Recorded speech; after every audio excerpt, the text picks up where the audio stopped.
बहुत पहले की बात है, एक कूड़ी बाबा नाम के बहुत उच्च कोटि के संत हुए, पूर्ण संत हुए हैं। उनका स्वभाव, उनका व्यवहार, उनका चरित्र, उनके कर्म सब सद बड़ा ही सरल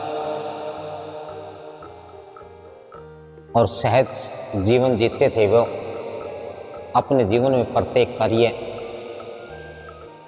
दूसरों की भलाई के लिए, दूसरों के हित के लिए करते थे। हृदय में प्रेम और करुणा भरी हुई थी। आश्रम में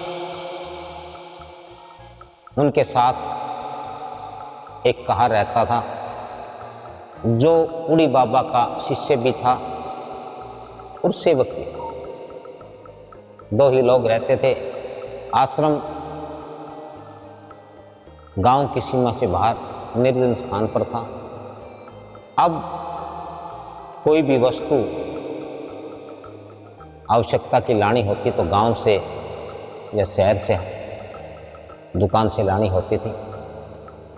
एक दिन कूड़ी बाबा का वह शिष्य कहार जो था, वह साग सब्जी लेने के लिए गांव में गया हुआ।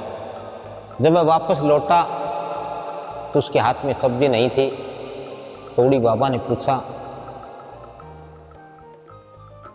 कि सेवक, क्या बात, तुम सब्जी नहीं लाए? तो वह सेवक कहने लगा कि गुरुजी, आज तो दाल से ही काम चला लेंगे, दाल ही खाएंगे।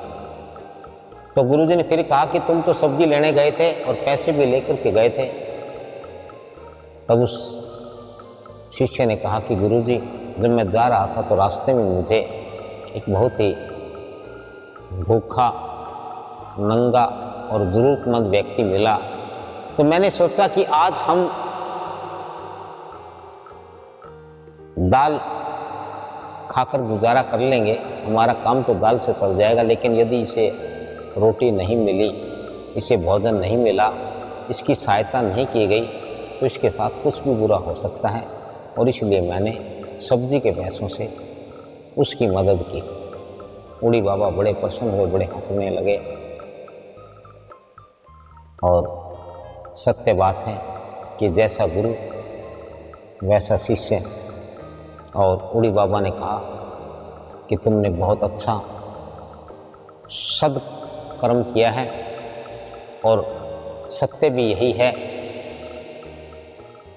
कि जो पैसा है वह असल में गरीब की, भूखे की, जरूरतमंद की मदद करने के लिए ही होता है।